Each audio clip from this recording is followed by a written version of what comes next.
Hello everybody, this is Toys R Us. For this special figure showcase, we're going to be looking at the world's smallest Transformers version of Hotrod. What we're going to do with this video, we're going to compare him to its original Generation 1 release. I'm going to attempt to transform him on camera for you so you can see. I do say attempt, but I don't know if you can tell or if you can just see, how ridiculously small this guy is. The engineering on it is fantastic. He is truly the world's smallest Transformers Hotrod. So I'm going to transform him into his other modes. You can see just how similar. In fact, the transformation is pretty much identical to the Generation 1 version. The most important thing though is the fact that you can take the spoiler off, whereas obviously with the normal Generation 1, that's the thing that usually always gets broken anyway. So it's good that you can do that. For those of you who've never seen things like this, or maybe not even him, World's Smallest Transformers were official Takara products, and they started in 2003, and they were released in boxes like this. So this is, I say, official Takara product released in Japan, and what they were blind boxed packaged. And there's Hotrod in there and Optimus Prime, and I've done a few videos on a few more of these if you're interested in seeing what they are. And I think the design and the concept is basically what it says in the title, to get some of the favourite characters into the smallest possible incarnation that they could do.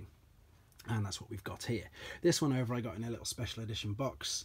It's even got, you know, the C78. The C stood for Cybertron in Japan, which was an Autobot. And I'm going to show you what was inside this package. This is no bigger than what a Matchbox used to be. It's so small. It really is tiny. But then the funny thing with this is, look, you get the little weapons as well, and I've kept them on the sprue. And there's the little dowels as well. So if you're after these and you want it complete, they do come with the weapons. The instructions is, yeah, tiny, absolutely tiny. So it's got basically there, I think it's just telling you the important bits, just to be careful not to damage it on. But this is, yeah, and it comes in what they call as a clamshell box, so it'd fit inside there. So what we're going to do, you can see he's already standing next to the Generation 1 version of himself. So I'm going to bring them closer to the camera just so you can see that the detail in this little guy, so clever. And yeah, as I say, I'm already getting a bit clammy hands because I know I've got to transform this guy on camera in front of you and I don't want to break him. But here we go. So that's Generation 1. Look at that. It's absolutely tiny. The detail is amazing. You've still even got, if I bring it close enough, yeah, you can still see the detail there on in the face. It's just tiny, so I'm going to pop him there. The reason why this one hasn't got stickers on it is because it's an unused product. Yeah, I have not stuck the stickers on myself. Here we go. So here is the figure, and let's just say, yeah, it's about half the size of a little finger. So what I'm going to do, the back I mentioned, see, it does turn around, but it does actually come off. It does have a dowel as well, so which I think is really good, because the amount of second-hand Hotrods that you do see for sale, they're pretty much always missing them. So the feet, you can just roll up exactly like this. I've spun that round carefully, and then the head, see, pretty much moves exactly as the Generation 1 one does. Right, this is where it gets scary because it's so small. And is it going to come over this time? It is. I've done the flip there, lovely. So let's bring it down, tuck it under there, rolled the arms in, rolled this arm in, and this is where I'm scared now to push, clip it all together. Wow, there you go. So there it is in its alternate mode. I've not done that in such a long time. Let's give you an idea of how small it is. So there we go.